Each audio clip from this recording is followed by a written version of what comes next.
Bienvenue à la Cité de Rafraîchissement Chrétien, une maison de prière, une maison de communion, où la mission est d'annoncer la fidélité de Dieu, afin que les vies soient transformées.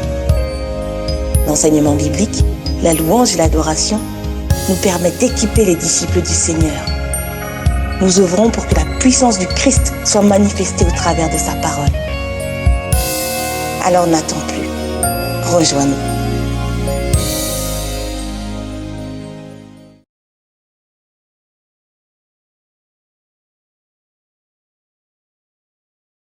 Pour nous lever pour faire la lecture, s'il vous plaît. Jésus quitta le territoire de Tyr et revint par Sidon vers le lac de Galilée en traversant la région de la Décapole. On lui amena un sourd qui avait de la difficulté à parler et on le supplia de poser la main sur lui. Pardon, on insiste d'abord. Le 32. Oui.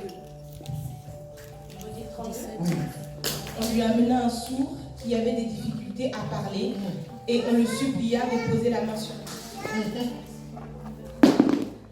33. Il le prit à part et loin de la foule, lui mit les doigts dans les oreilles et lui toucha la langue avec sa propre salive. Puis, il leva les yeux au ciel, soupira et dit « Ephata », c'est-à-dire « ouvre-toi ». Aussitôt, ses oreilles s'ouvrirent, sa langue se délia et il se mit à parler correctement. Oui, jusqu'au verset 37. D'accord. Jésus leur recommanda de n'en parler à personne, mais plus il le leur recommandait, plus il le proclamait. Rempli d'étonnement, il disait « Il fait tout à merveille. Il fait même entendre les sourds et parler les muets. » Alléluia.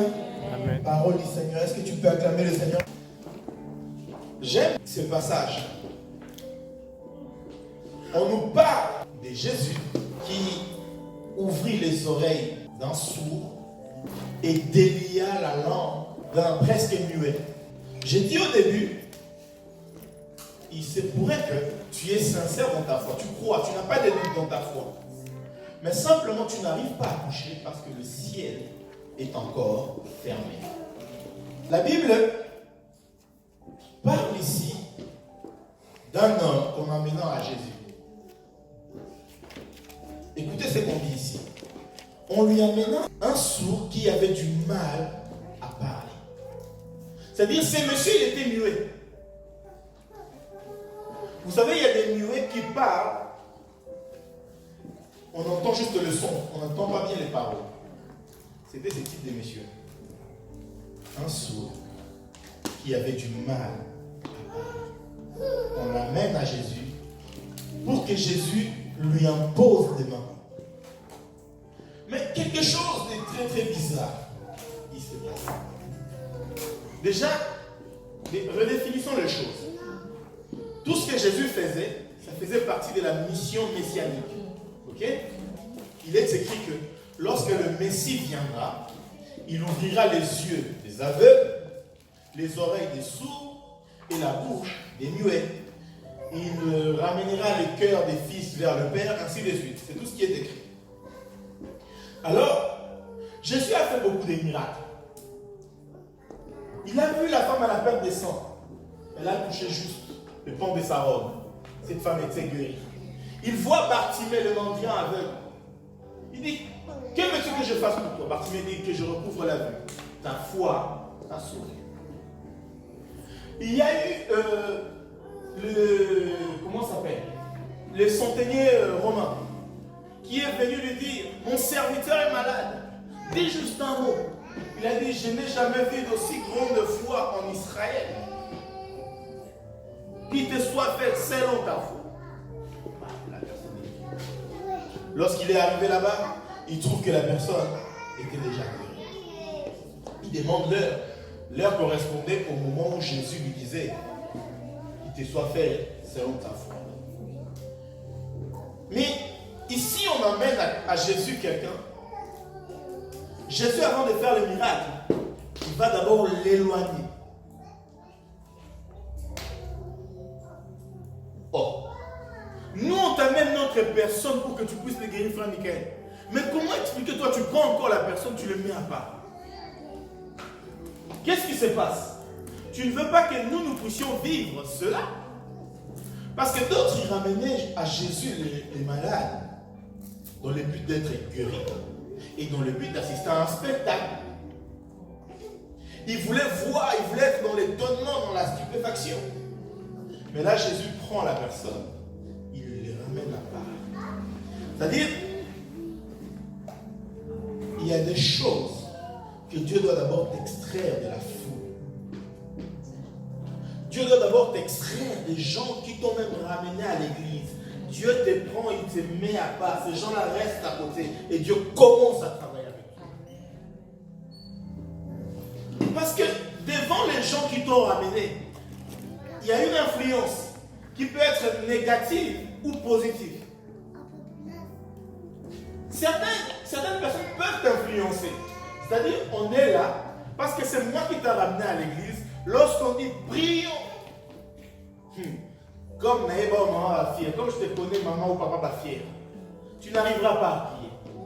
Pourquoi? Parce que lui là, il sait que moi je ne parle pas trop. Si je commence à hurler ici dans ma prière, il va aller l'annoncer dans toute la décapole que j'ai pris à haute voix. C'est pourquoi Dieu a besoin de t'extraire. Tu remarques que je t'ai ramené à l'église, mais il y a une différence en fait. C'est comme si tu es en train de passer un moment qui est plus sombre que le temps où moi-même je t'ai ramené à l'église. Mais des fois tu commences à te poser la question. Mais est-ce réellement je prie? Est-ce réellement Dieu est avec moi? Est-ce réellement Dieu m'exauce? Alléluia. Amen. Non, c'est Dieu qui t'extrait. Il dit quoi? Je ramènerai mon serviteur dans les déserts et là, je parlerai en son cœur. C'est comme ces messieurs. On l'amène chez Jésus et Jésus les prend d'abord, il les met à part. Parce que Jésus voulait d'abord faire quelque chose. Ah, j'aime Jésus. C'est un stratège, c'est Dieu. Il est un vrai stratège. Ces messieurs n'entendaient rien. C'est-à-dire, même Jésus, il a pris à la main. Ok. En lingala, ça sonne bien chez Dieu. Jésus le prend Diana.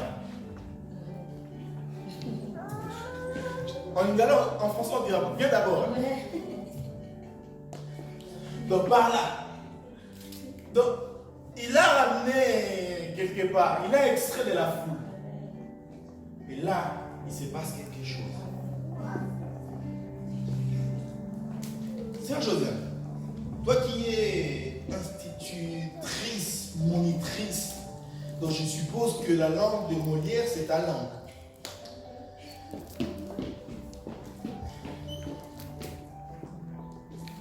Quand on lit le verset 34, tu vas me dire si c'est ça hein, dans mon raisonnement. Ce monsieur, il avait deux soucis, Papa Olivier.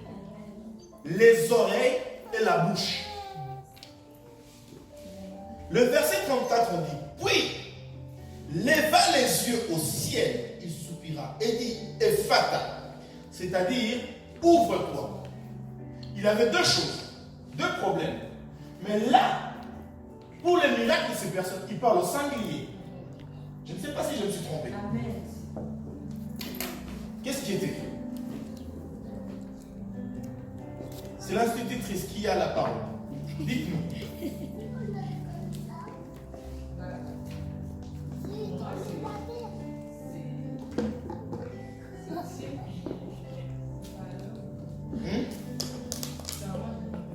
Toi, t'as compris quoi?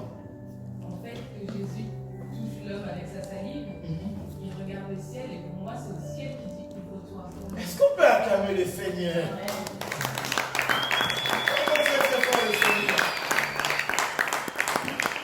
Ce monsieur, il avait un problème de bouche et des oreilles. Mais Jésus vient le toucher. Il ne s'adresse ni à sa bouche, ni à ses oreilles. Mais il demande que le ciel le s'ouvre. Parce que si c'était à la bouche ou aux oreilles, il allait dire ouvrez-vous. J'ai dit des fois, tu pries, mais ça n'arrive pas. C'est parce que le ciel est important. Il faut que le ciel s'ouvre. Il Il faut que le ciel s'ouvre. Tu dois vivre dans un ciel ouvert.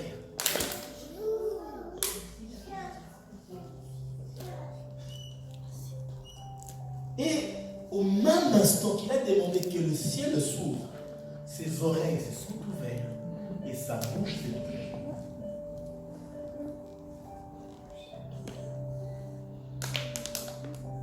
Pourquoi? Il dit, j'aime ce que la Bible insiste ici. Il précise plutôt. Le verset 33 dit, il prit à part, loin de la foule. Il lui mit les doigts dans les oreilles et lui toucha la langue avec sa propre salive. Et il parle au ciel.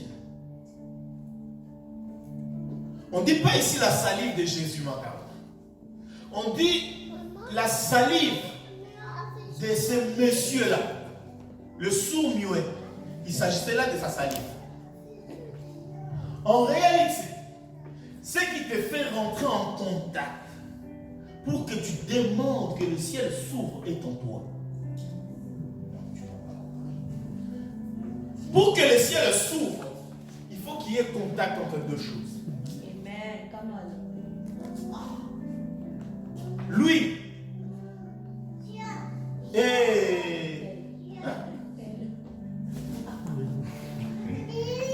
Non, ça c'est lui. La bouche c'est quoi? Le goût.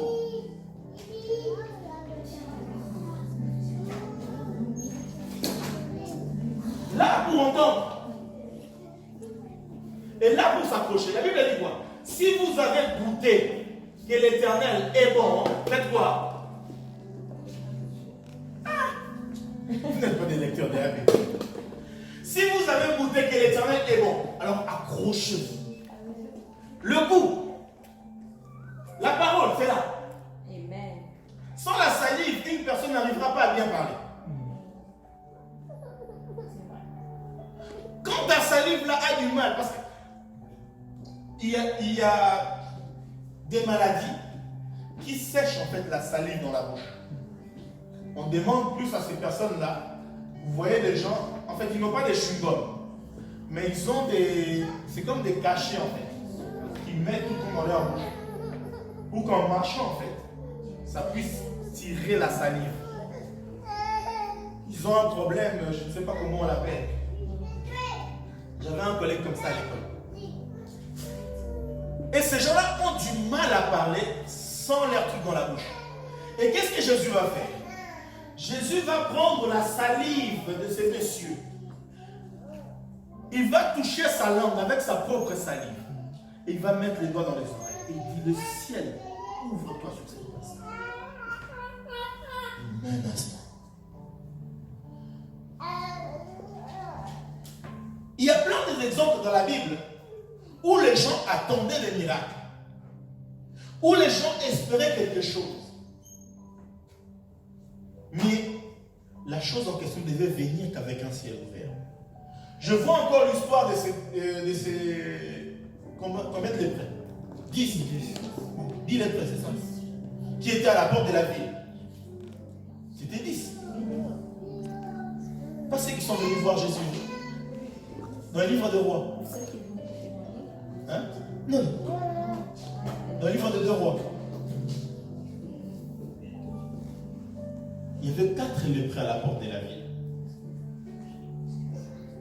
Qui sont partis dans les camps des Assyriens. C'est pas 10 lépreux. C'est 4. Avant que ces gens-là entrent dans la ville, c'est dans le livre de 2 Rois, je crois, vers le chapitre 16, quelque chose.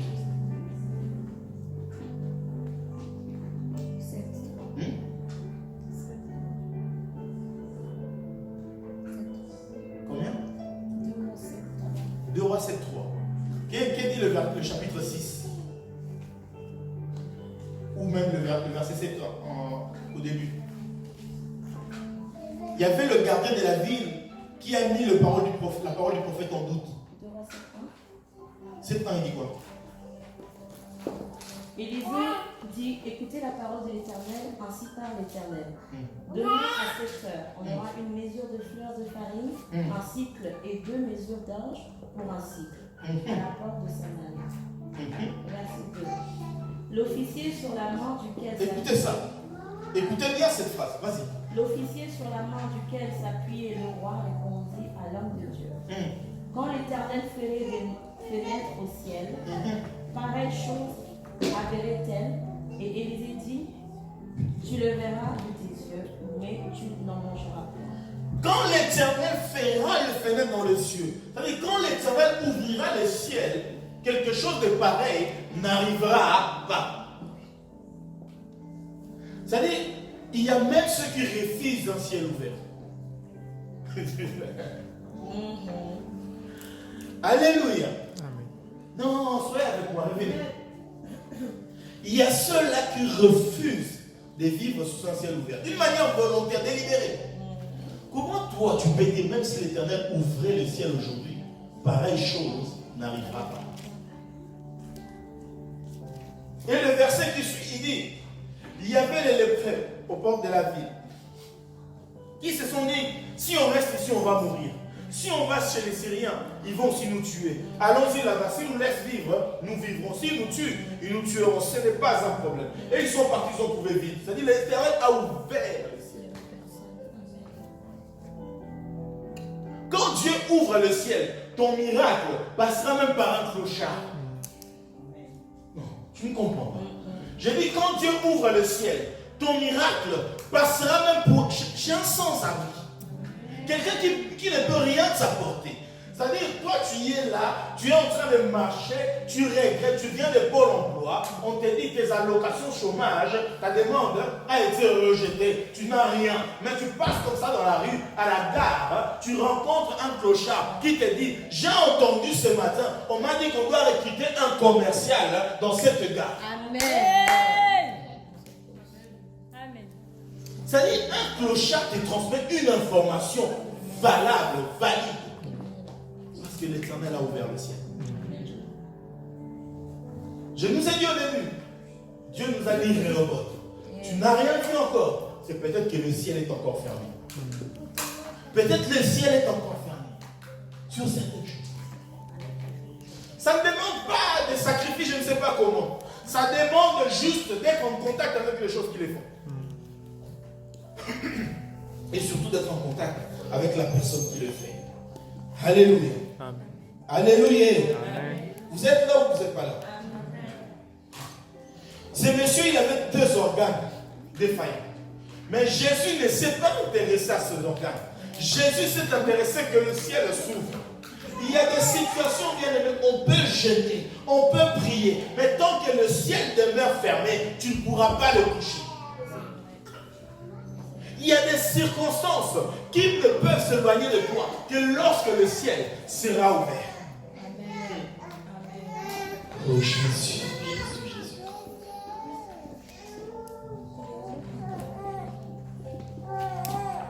Lisons Ésaïe 64, le verset 1er.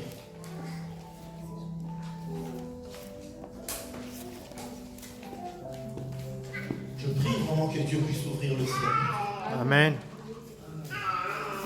Ésaïe 64, le verset 1. Juste le premier verset.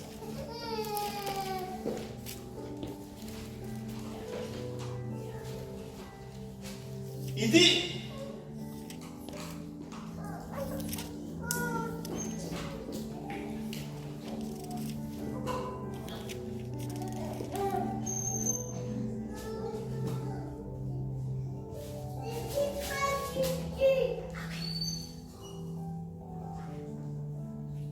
dans d'autres versets, dans d'autres versions plutôt, c'est le chapitre 63, le 19e verset. Dans certaines versions, c'est 63, 19, dans certains, c'est 64 premier. Il dit ceci.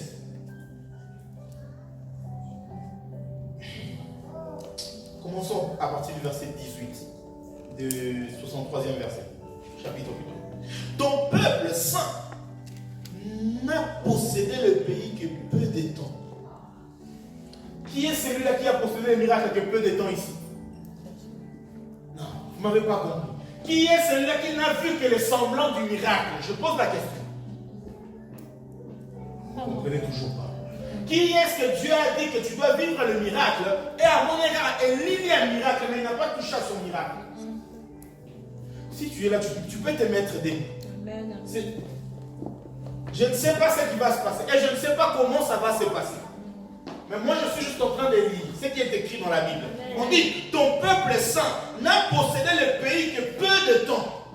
C'est-à-dire, Dieu t'a promis de posséder la chose, mais tu l'as possédé que pendant un court moment, un court instant. Tu as eu une courte joie. C'est ce qui est écrit ici. On dit ceci. Nos ennemis ont foulé ton sanctuaire. C'est-à-dire tes ennemis, les ennemis de Dieu, les ennemis de ta destinée, ont venu mettre le désordre dans le plan du miracle que Dieu a prévu pour toi. Écoute maintenant ce qu'il dit. Nous sommes depuis longtemps comme un peuple que tu ne gouvernes pas. C'est comme si Dieu n'était plus Dieu dans ta vie. Tu te poses des questions. Seigneur, tu es où? Seigneur, j'ai demandé. Seigneur, j'ai semé. Seigneur, je n'ai pas touché. Tu te poses des questions. Tu te lamentes des fois. Tu pleures des fois. Mais écoute ceci. C'est que le peuple dit. Et qui ne point appelé de ton nom. C'est comme si tu ne portais pas le nom de Dieu. On te pose la question comme on posait David. Mais il est où ton Dieu? Que fais-tu? Il est où ton Dieu? Il est où? Qu'est-ce que ton Dieu fait? Pourquoi ton Dieu ne répond pas à tes préoccupations? Écoute ce que le peuple dit. Oh, si tu déchirais les cieux, et si tu descendais, les montagnes s'ébranleraient devant toi. Si l'Éternel déchirait le ciel ce matin, les montagnes de tes problèmes, de tes difficultés vont fléchir, vont s'ébranler devant Dieu. Amen.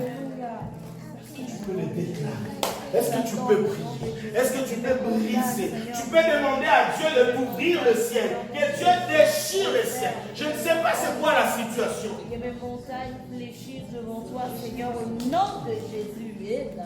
Je ne pensais pas que je n'avais que 4 personnes à l'église qui avaient des soucis, qui avaient des difficultés. Je ne pensais pas à ça.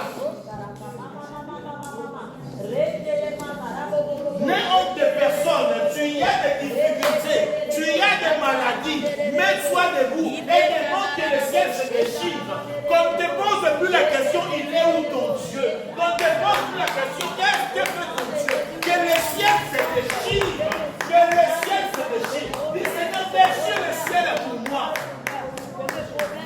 Dis Seigneur, déchire le ciel. Seigneur, que le ciel se déchire. Que le ciel se déchire. Il dit ceci, qu'il n'est pas un fils de l'homme pour se repentir. Il n'est pas un homme pour te mentir. Mais d'où vient le fait que tu ne possèdes que peu de temps? Je vous sors du pays d'Égypte pour vous ramener à Canaan. Mais le problème c'est qu'on arrive à Canaan, on ne possède qu'un an le pays. Non, il y a un souci. Il y a un truc qui ne va pas là. Non, Seigneur, non. Comme on dit, on Frère Miguel, on ne s'est pas entendu comme ça, Dieu. Tu m'as dit, si je donne, tu feras. Si je fais, tu feras. Si je sais. Oh, mais je ne vois rien. Explique-moi, Dieu. Qu'est-ce qui s'est passé? Bon, comme je ne peux pas te demander des explications, je demande une chose. Déchire le ciel. Amen. La bouche. Nous avons dit ceci. Lorsqu'on parlait de la prière de notre Père, il est question de demander le pain quotidien, sans détail. Vous savez quand on déchire le ciel, il n'y a pas que le mariage qui vient. Il y a le mariage et les enfants. Amen. Il n'y a pas que la réussite qui vient. Il y a la réussite et l'emploi. Amen. Il n'y a pas que l'emploi qui vient. Il y a le travail et les économies. Amen. Tu travailles dur. Tu n'as pas d'épargne. Tu transpires depuis que tu sors le matin, je viens chez toi. Tu finis de travailler chez McDo. Tu travailles chez Quick. Tu finis de travailler chez Quick. Tu vas travailler chez Burger King en une journée. 3 boulots. Mais pas d'épargne. Quel est le problème? Oh non, tu vois, en fait, le problème c'est que dans notre famille, il n'y a pas eu d'homme riche depuis que nous sommes nés. Nos grands-parents étaient des bûcherons. Nos parents, ils étaient des éboueurs. Et voilà. On vit juste avec le salaire. Tous les fois. Mais qui t'a dit? Il y a un souci, il faut que le ciel s'ouvre. Il faut que le ciel s'ouvre. Permettez-moi d'ouvrir une parenthèse. Faisons break.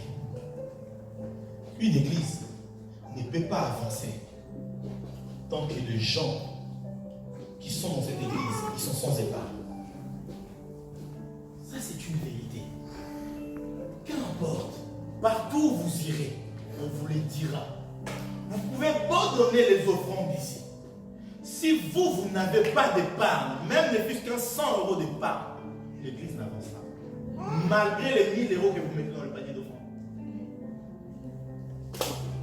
Et on ne dit pas non plus qu'il faut épargner à fond. Il faut épargner et donner à Dieu. Amen.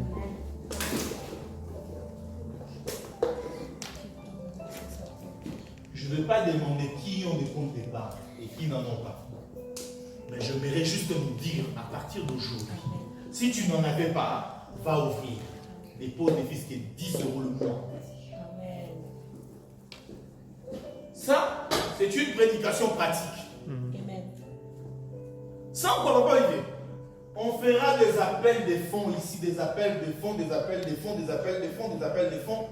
On n'aura jamais des propriétaires dans cette église. On n'aura jamais des gens qui peuvent dire aujourd'hui, bon, j'ai besoin de m'acheter une voiture. Il va s'acheter une voiture sans se faire un crédit. On n'en aura jamais. Le bien-être n'est pas simplement qu'on vous prêche que Dieu va vous visiter dans le... Il va vous faire un miracle.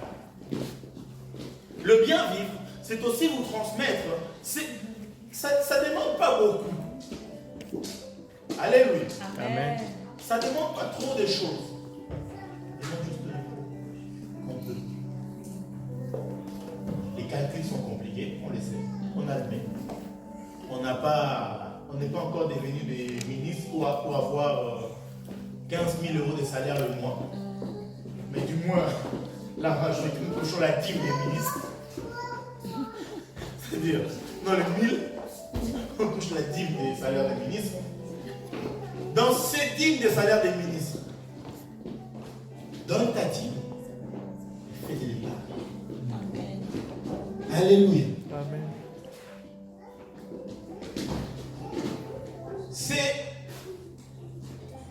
Je ne sais pas pourquoi je parle de ça en fait. L'épargne, c'est la théorie que Joseph a utilisée en Égypte à la période de la vache grasse, qu'on a pu utiliser à la période de la vache maigre. Sans l'épargne, lorsque la vache maigre t'arrivera, tu vas dire Dieu c'est un menteur. Et pourtant, Dieu n'est pas un menteur. Je ne sais pas, ce n'était pas dans ma prédication, je ne l'ai pas écrit. Je ne sais pas pourquoi je l'ai. Tu vas prendre Dieu pour menteur. Écoute, je vais te donner une technique. Pour ton épargne, même si tu n'as pas beaucoup d'argent, et que tu dois épargner 10 €, en main il te reste aussi 10 €. Tu dois acheter des baguettes de pain et du lait. Cherche quelqu'un, emprunte 10 €. Tes propres 10 €. Épargne.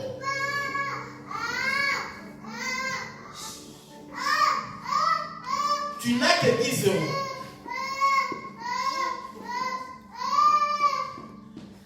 Tu n'as que 10 €. Pas plus. Ne va pas prendre les 10 € qui te restent en main. Tu ne peux pas manger et la mangue et le noyau. Amen. Dieu peut ouvrir le ciel. Mais s'il y a pas de soubassement. Ça sert à rien. Dieu t'ouvre le ciel, mais tu n'arrives pas à avancer parce que tu n'as rien, tu n'as pas de coussin. Je répète, il te reste 10 euros en main. Tu dois le déposer dans ton épargne. Tu sais que je parle 10 euros le mois. Appelle-moi que je te prête 10 euros. Mais tes 10 euros va déposer dans ton compte d'épargne. Amen. Parce que si tu manges tes 10 euros qui te restent, c'est-à-dire tu as mangé les noyaux, il n'y aura rien qui va pousser. Mieux vaudrait s'aimer ton noyau et aller prêter une autre mangue chez ton voisin. Parce que lorsque le noyau va pousser, même le voisin viendra manger. Amen. Amen. Je ne sais pas pourquoi j'ai ouvert cette parenthèse. Bienvenue dans notre prédication.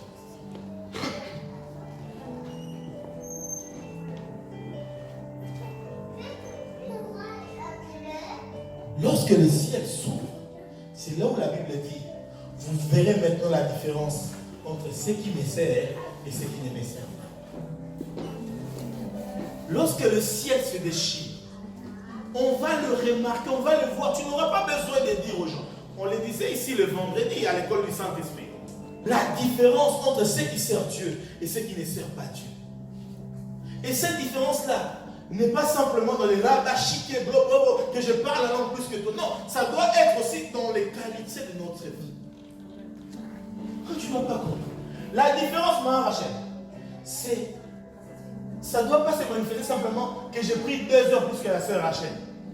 Mais même dans la qualité de vie, il doit y avoir la différence.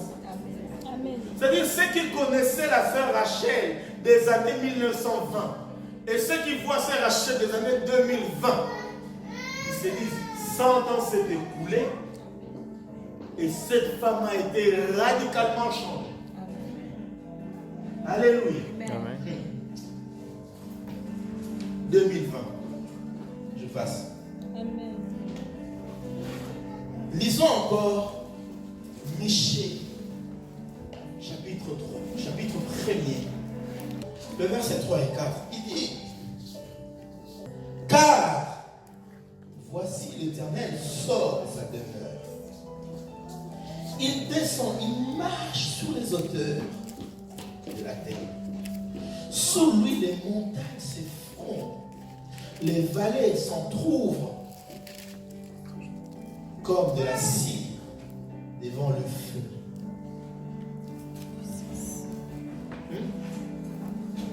L'Éternel est sorti de sa demeure. Est-ce que Jésus dit ceci? Si tu as de la foi dans ton cœur, comme un grain de sénévé ou de moutarde, tu dis à cette montagne, ôte-toi de là, jette-toi dans la mer. Si tu ne doutes point dans ton cœur, la chose sera faite. Mais là, on nous dit ceci, que des fois, il y a des montagnes têtues qui ne veulent pas se déplacer, malgré que tu leur donnes. Il faut que l'Éternel quitte sa demeure. L'Éternel quitte sa demeure. Et les montagnes sont en train de s'effondrer comme de la cire. Qui connaît la cire ici? Quand on met la cire dans le feu, Elle devient liquide. il devient liquide. Avez-vous déjà vu une montagne devenir liquide? Alléluia. Oh yes. Hein? Alléluia. Ah, je ne sais pas si vous saisissez. Amen. Come Vous êtes on. loin. Maman Céline, Come on. vous êtes loin. Rapprochez-vous de moi. Avez-vous déjà une montagne devenir liquide, Marche? La montagne, lorsqu'elle s'effondre, elle devient poussière. Mais là, on dit ceci, que la montagne est en train de se fondre comme de la cire, c'est-à-dire que ça devient liquide. Je vais te révéler maintenant la parole de Dieu. Dans le livre de Genèse, on dit ceci. Au commencement, Dieu créa les cieux et la terre. Mais la terre était quoi? Informe, hein? Et qu'est-ce qu'il y avait? Il y avait des ténèbres sur la surface des eaux. Et l'Esprit de Dieu, il faisait quoi? Se mouvait au-dessus des eaux. Il se mouvait quoi? Au-dessus des eaux. C'est-à-dire l'Esprit de Dieu, il se mouvait sur une eau. Là, on est en train de dire, lorsque le Seigneur sort de sa demeure, lorsque le ciel s'ouvre sur Elsa, les montagnes, ces problèmes deviennent liquides. Amen. C'est-à-dire, ça donne la possibilité à l'Esprit de Dieu de se mouvoir dessus. Alors Dieu n'aura plus le travail à faire. Alors quand tu n'auras plus de gros travaux à faire, il suffirait juste de déclarer et la chose va. Lorsque le ciel s'ouvre, tes problèmes là, les difficultés auxquelles les gens t'ont dit, c'est impossible, toi tu ne peux pas. J'aimerais vous rappeler ceci, je le dis tout le temps, que l'échec, Papa Célestin, n'est qu'une opinion de quelqu'un. Parce qu'il juge que là tu n'as pas réussi, là tu n'as pas été performant. Il dit c'est un échec. Mais pour moi, c'est une occasion de refaire en mieux. Amen.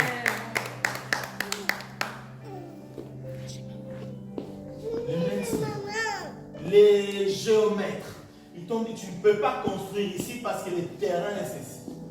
Mais tu ne comprendras rien du tout. Il y aura une pluie qui sortira de nulle part qui vient aplatir le Oh terrain. yes, yes, yes, yes. Amen. Exode 3, 8 qui dit ceci.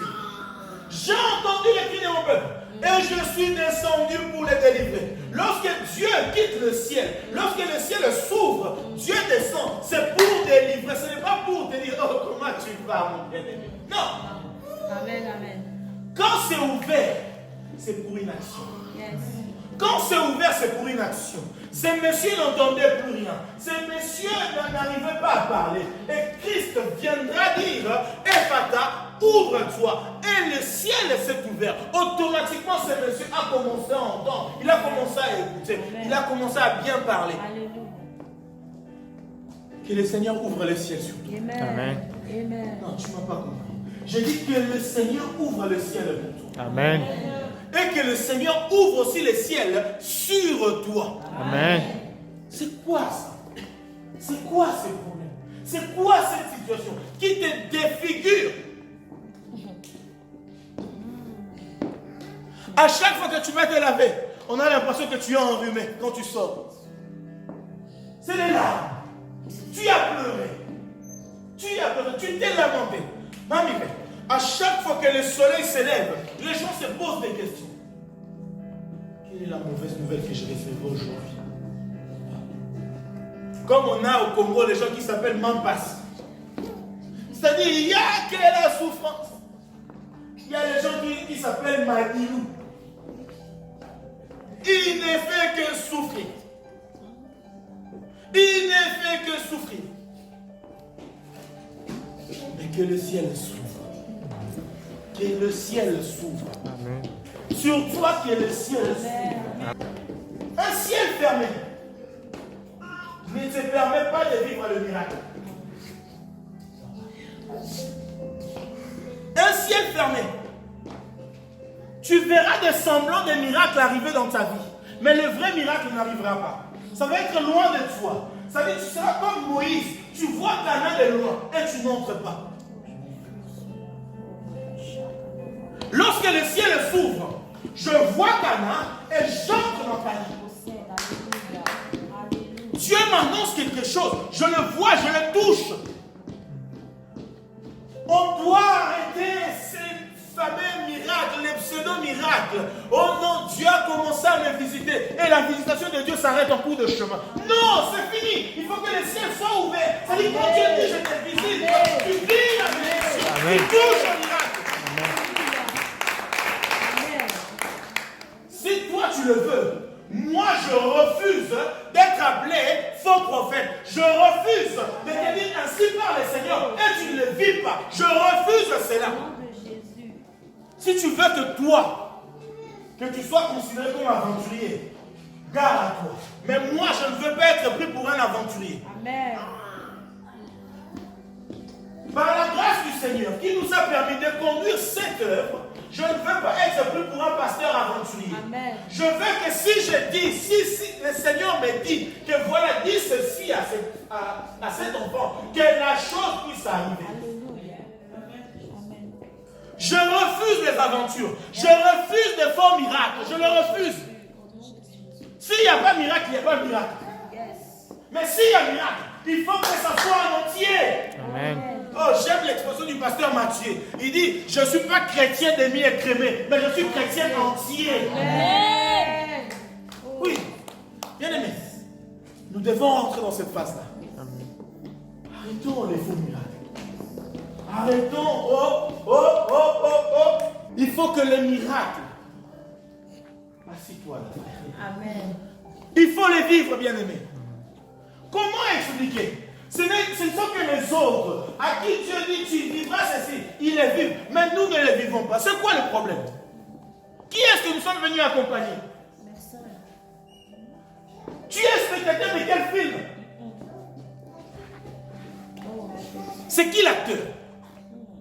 Si c'est Jésus qui est l'acteur, alors toi aussi tu dois être acteur. Parce que c'est Jésus qui est l'acteur principal. Il vit en toi. C'est-à-dire le ciel doit s'ouvrir. Que Dieu déchire le ciel sur toi. Jésus va prendre la salive de ces messieurs. Le point de contact, c'est-à-dire le goût, la parole.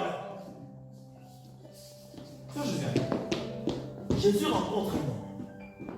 Il était aveugle. Jésus prend la salive, il mélange avec la terre. La salive, l'homme ne peut pas le créer. Alléluia. Amen.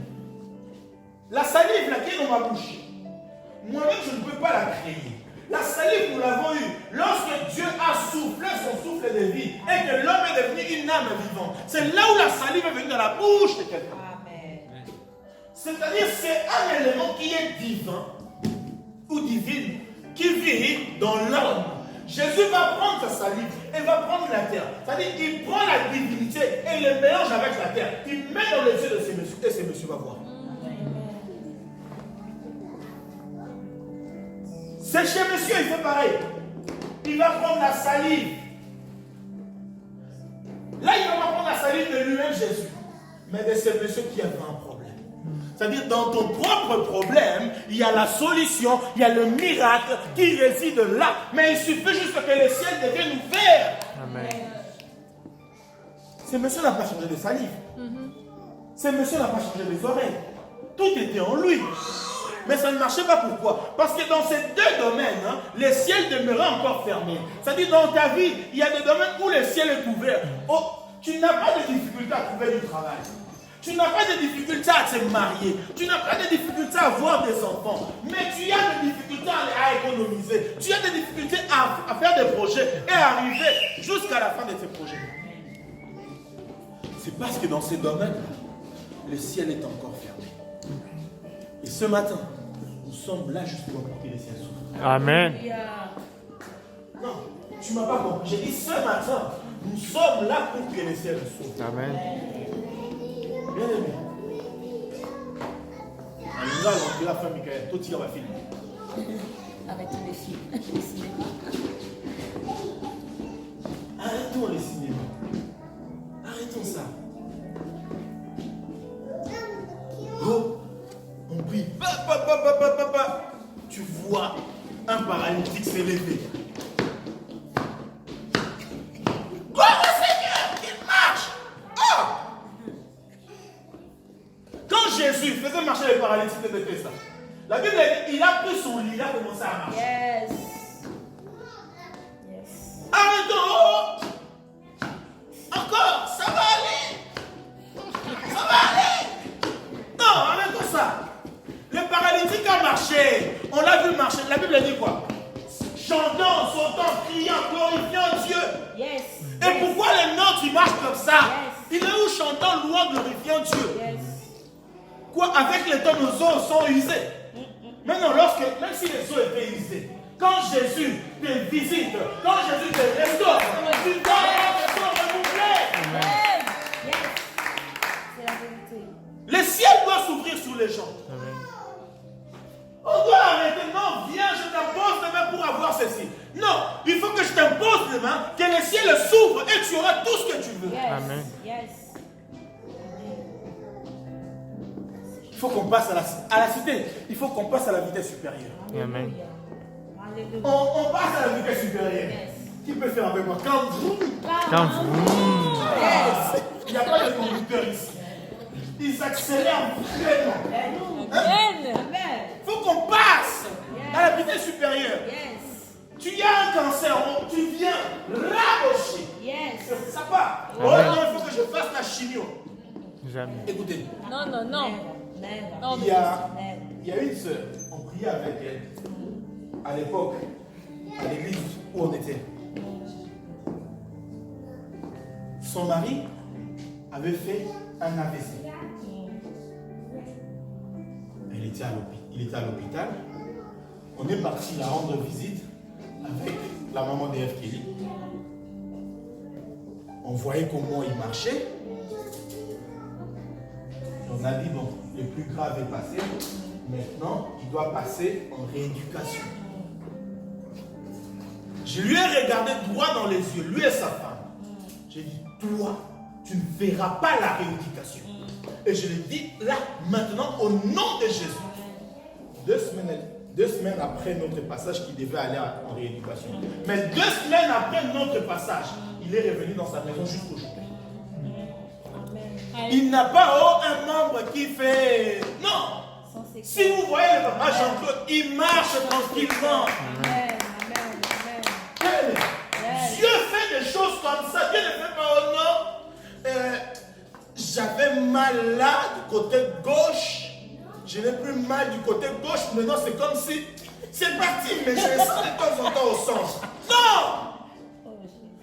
Quand le ciel s'ouvre sur quelqu'un, ça prend toute ta misère. Quand Christ a ouvert le ciel pour descendre sur terre, il a tout pris, bien aimé. Il n'a pas pris la moitié de nos problèmes, mais il est remonté avec tous les problèmes. La Bible dit quand il est rentré dans les profondeurs de la terre, il n'a pas ramené que 200. Il a ramené tous les saints de la mort. C'est merveilleux. L'ouverture du ciel, ça change tout. L'ouverture du ciel change complètement la donne. Moi, j'ai besoin des vies qui changent. Yes. Les vies qui changent. Il ouvre le ciel pour toi. Tu as la réponse à tes préoccupations. Mais la réponse à tes préoccupations, ça arrive à un endroit qui est déjà arrivé. Maintenant, ça vient la logique de « Oh, que toi, déjà, pour que je m'y mette. » Dieu ouvre les ciels pour toi. Mais là où il t'a mis, il y a des obstacles. Il y a des obstacles. Ça t'empêche d'entrer directement. Relâcher. Même quand c'est dur, il ne faut pas relâcher.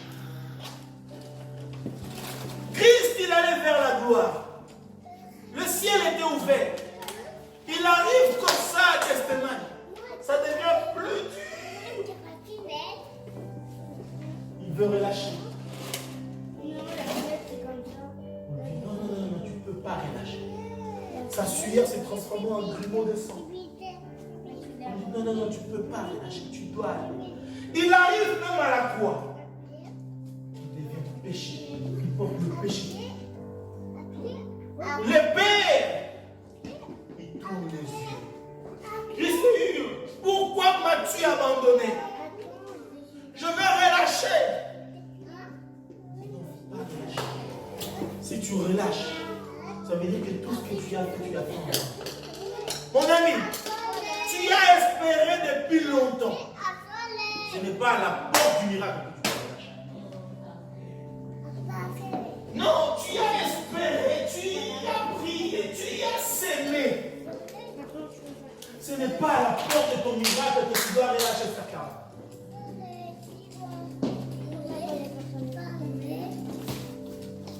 La gloire, elle est ici. Et toi, tu es là. C'est juste cette ligne qui te sépare du territoire de ta gloire. Tu ne dois pas dire comme maintenant il y a cette ligne et que j'ai franchi tout cela, je ne pourrai plus affranchir cette ligne. Je recule. Non, quand tu recules, tu donnes gloire à l'ennemi. Il va commencer à te dire, tu vois depuis le temps que je te disais, arrête. Depuis le temps que je te disais, abandonne. Tu ne voulais pas, tu voulais aller jusqu'au bout. Et voilà maintenant, il y a encore un muraille. Il y a une muraille que tu ne pourras pas escalader. Abandonne. Dis-lui, non, j'irai et je remporterai la coupe. Je la soulèverai. Je célébrerai Dieu. Le ciel s'ouvre sur toi. Ce matin, je prie que le ciel s'ouvre sur toi. Je n'aimerais pas te motiver, mais j'aimerais ce matin juste t'introduire dans une série de prières de ciel ouvert. Que tu arrêtes de prier comme tu priais avant. Mais maintenant que tu commences à expérimenter un ciel ouvert, il faut que ça s'ouvre. Il faut que ça s'ouvre. Ça doit s'ouvrir. Pas demain. Chez ce monsieur, ce n'était pas demain, ce n'était pas après-demain.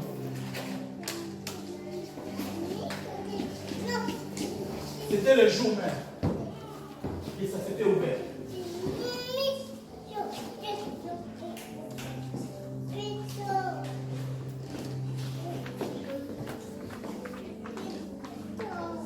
J'aimerais être un point de contact ce matin pour l'ouverture du ciel.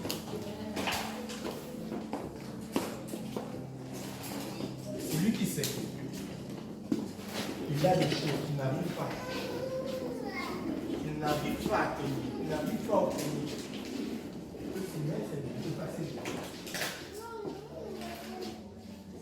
Si tu n'as rien, si tout marche, tu peux juste te lever de sa voix et commencer à bénir le Seigneur.